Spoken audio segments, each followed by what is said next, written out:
அனைவருக்கும் வணக்கம். இன்றைக்கி நம்ம 2 வண்டிக்கு வந்து டயர் செக் பண்ணிவிட்டு கிரீஸ் அடிக்கிறதுக்கு போயிருந்தோம். இன்றைக்கி கொஞ்சம் வேலை கம்மியாக இருந்தது.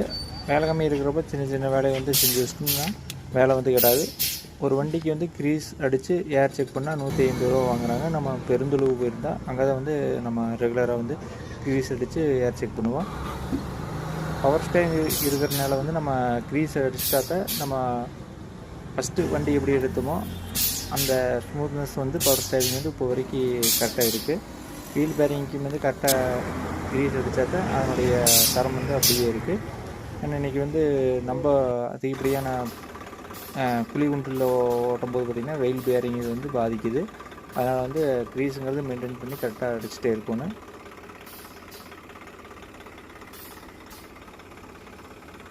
மேல் முன்னோர் வீடியோஸ் சந்திக்க நன்றி.